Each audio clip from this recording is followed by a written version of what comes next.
Bill Lockyer has been a fixture in state politics for more than 40 years. During that time, he has held virtually every major elected office in state government, including Leader of the California Senate, State Attorney General, and State Treasurer. As part of our ongoing series interviewing California's key political leaders, we'll discuss how state government and politics have changed over the 46-year political career of Bill Lockyer, one of the state's longest-serving and most successful politicians. California Retrospective, a conversation with former Leader of the California Senate, State Attorney General, and State Treasurer Bill Lockyer. Additional funding for the Maddy Report made possible by a grant from Paramount Agricultural Companies, growing healthy food for you and your family. From the California Channel at the state capitol, Valley PBS, and the Maddy Institute, it's the Maddy Report with Executive Director of the Maddy Institute, Mark Keppler. Welcome. Our guest, Bill Lockyer, has held positions as Leader of the California Senate, the state's Attorney General, and is currently completing his second term as the state's Treasurer. He's been described as one of the state's most colorful and shrewdest politicians. LA columnist George Skelton has said, quote, "He might have been governor if he were more ambitious and photogenic, and sometimes less blunt." We're hoping he'll share some of that legendary bluntness with us today. Welcome to the Maddy Report. Thank you. Well, why don't you tell our audience a little bit about your background? Why and how did you get into politics? Well, I was from a non-political family. In 6th grade, I volunteered to do the report on the presidential campaign for Adlai Stevenson, who lost to Eisenhower subsequently. And it got me into being interested in politics. I started to volunteer. I went to Young Democrats. I worked for the legislature while I was still in college in my district, and it just grew. And so it's what I've done. A passion from an early age. Yep. You know, you've worked almost 40 years in state government. Mm-hmm. You've dealt with a lot of governors and a lot of legislators. Mm-hmm. In your experience, who were the most effective and why were they effective? Well, they're all different. There were 6 governors during my tenure. I was there at the end of Reagan and then everyone subsequent. And then actually a half a dozen legislative leaders over those years as well. So they all had a particular skill set, and you know, Pete Wilson was, I think, more aggressively partisan than, let's say, a Republican like George Deukmejian or Arnold Schwarzenegger. In the legislature, Willie, of course, always is mentioned as the master. Willie Brown, for those people who don't know. Yeah, right, deservedly. But of course, people like, the Senate is different in the way it's led and managed, and so people like David Roberti and Ken Maddy, Bill Craven, there were other leaders there that generally weren't the leader of the majority party, but they were effective.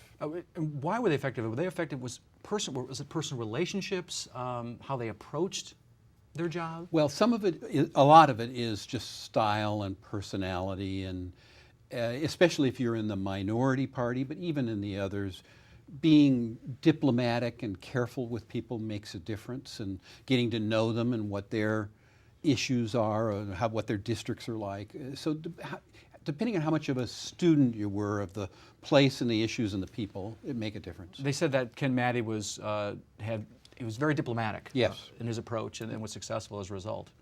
Yes, and again, people pick topics that they want to work on, and so Ken, I think first, second, and third on the list was horse racing, and so you could kind of make a deal with him if you were the majority leader, because there wasn't a long list that you had to worry about. And I remember one day, to tell a story, so Ken is the leader. He gives me a little piece of paper saying, here's what we hope for.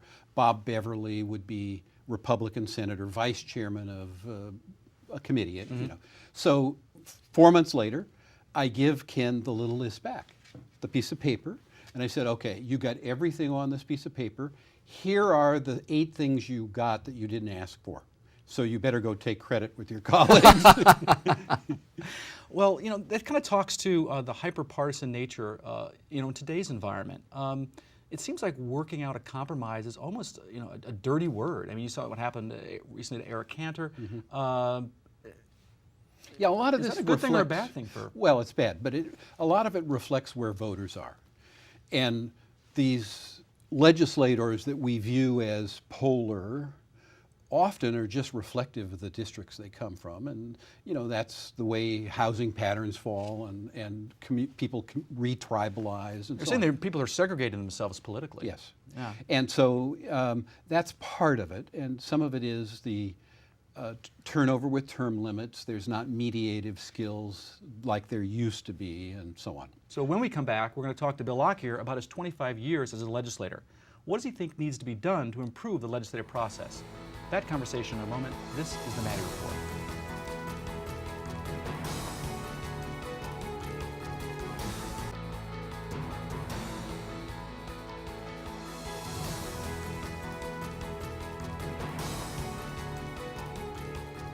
Welcome back. We're talking with one of the deans of state politics, Bill Lockyer, who spent a 25-year career in the legislature prior to being elected the state's attorney general and now the state's treasurer. In your extraordinary 25-year career in the legislature, it culminated in 1994 when you were named head of the Senate Pro Tem. What is your proudest legislative achievement over that time? It's really hard to pick one when you're involved for that long and touch every policy area, but I would have to say, in terms of a physical thing, the San Francisco Bay Trail, and so it's several hundred miles of trails that aren't completed yet, but they're about 2/3 done, that circles the San Francisco Bay Area, and we were talking it's a really nice for this segment. I've done a similar thing in our community, and the people really enjoy it. Yeah, it keeps getting worked on, and it's nice to see the progress. It's like a house. It's a never-ending project. And then there, I did things like consumer laws, like the auto lemon law, or my favorite is the 4-hour delivery requirement, that when you have a TV or a phone, that they got to give you a 4-hour window. We're the only state in the country that requires that, and actually I think that's a good business regulation. And I think a lot of our viewers can relate to that, Yeah. for sure. Yeah.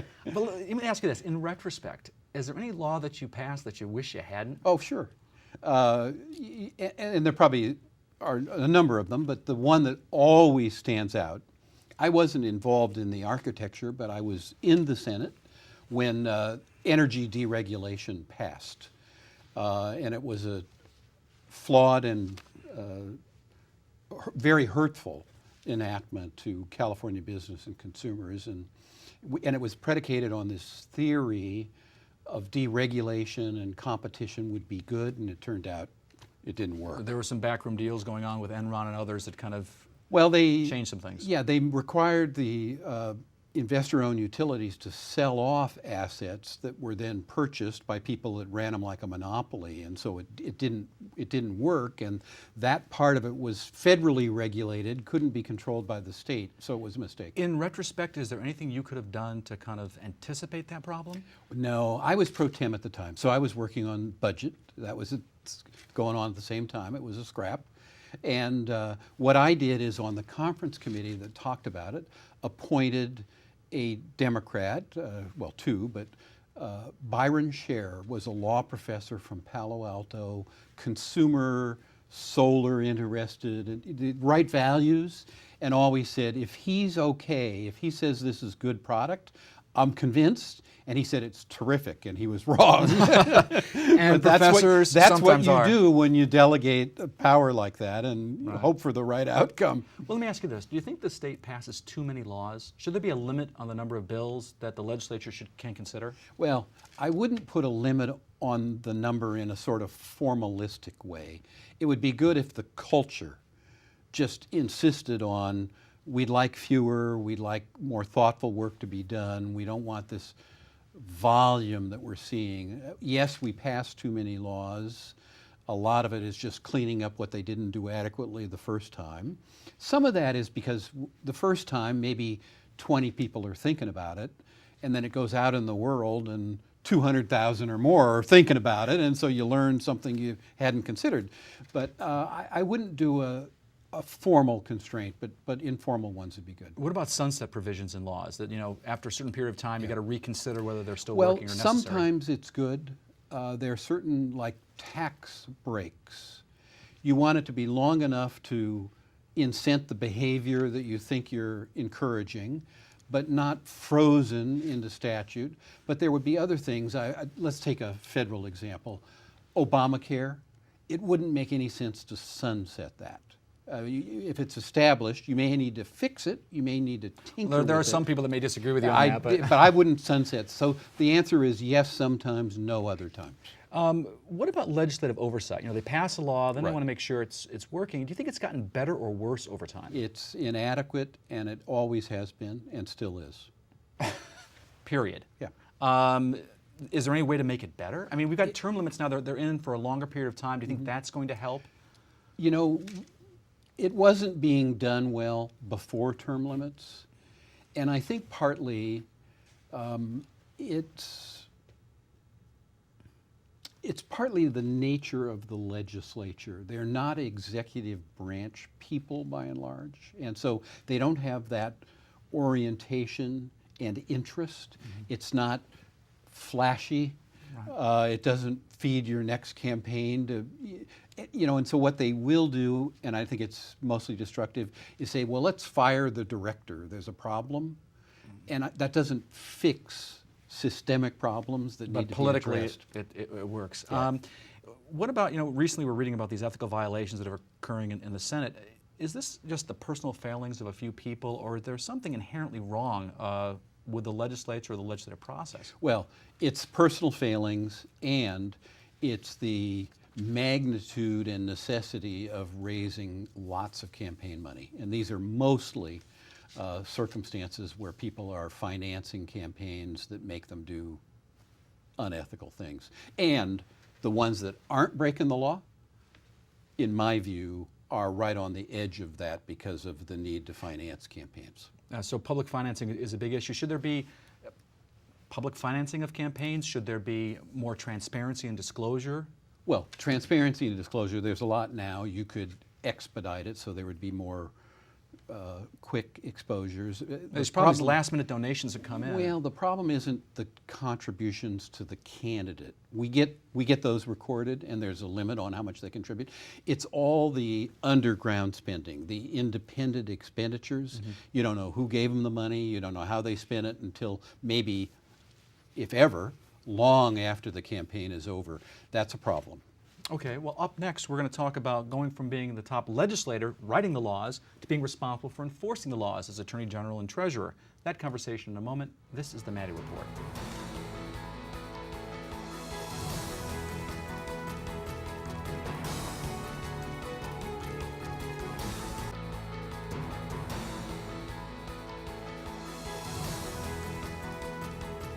Welcome back. We're talking with current State Treasurer and former State Attorney General Bill Lockyer.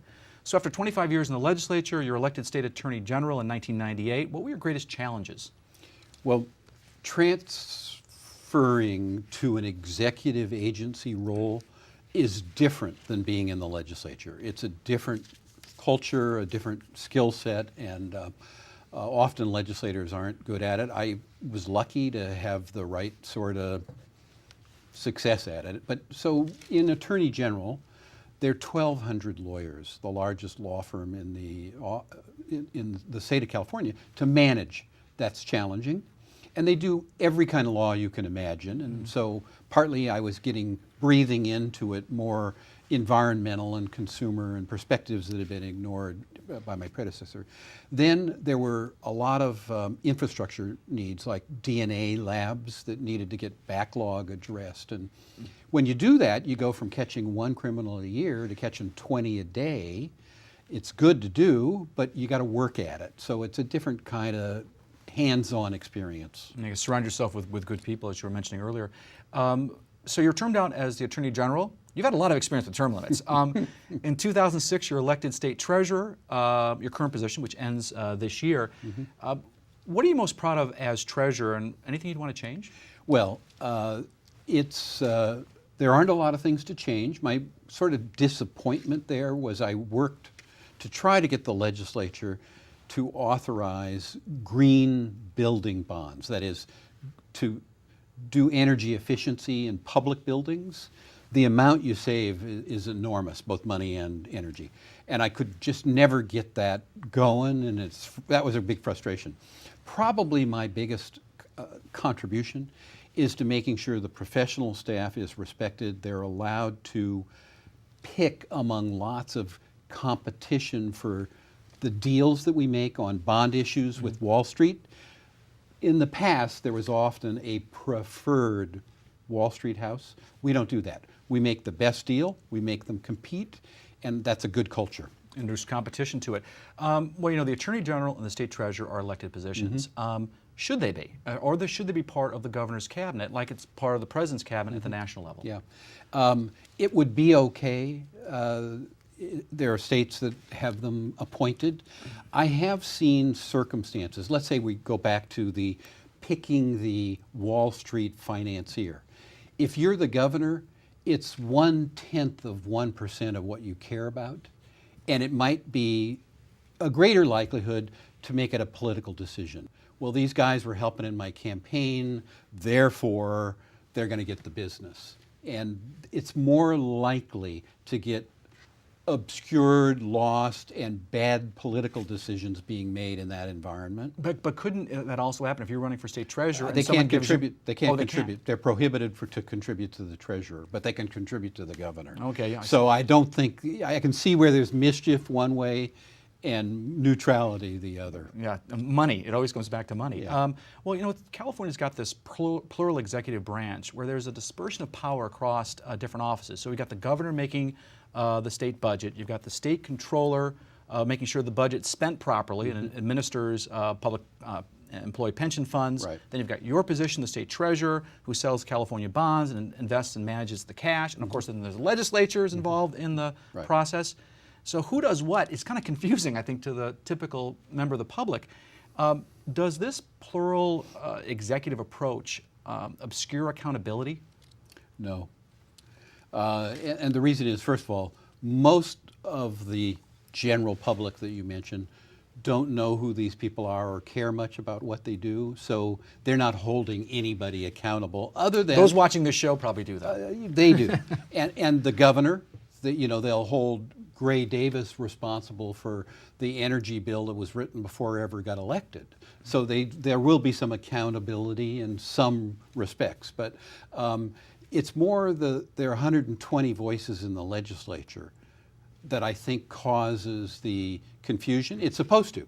There's supposed to be all the competing geographies and philosophies and interests there, and that confuses people. But what, say, the controller and treasurer do are so essentially ministerial that it's not a policy matter that voters should worry about.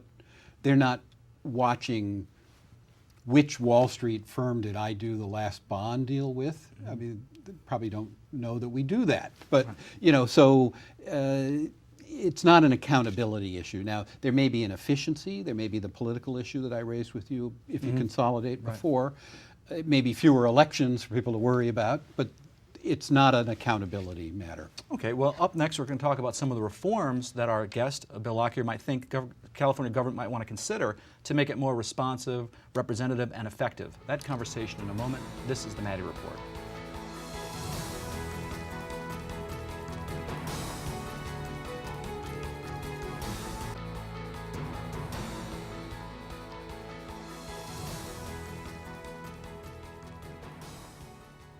Welcome back. We're talking with former leader of the state Senate, former Attorney General, and current State Treasurer Bill Lockyer, who's about to be termed out of that office as well. So you've had a lot of experience with term limits. Do you think term limits are good or bad in terms of improving the performance of state government?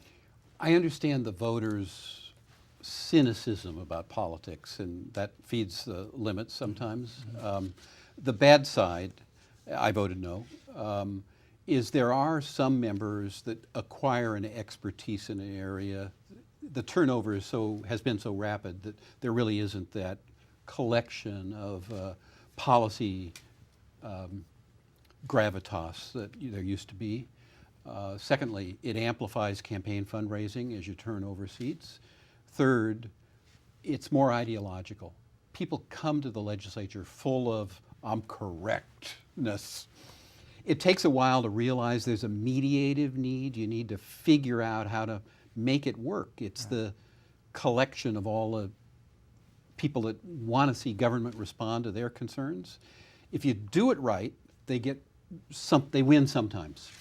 They don't get that feeling in the polarized environment under the term limit regime.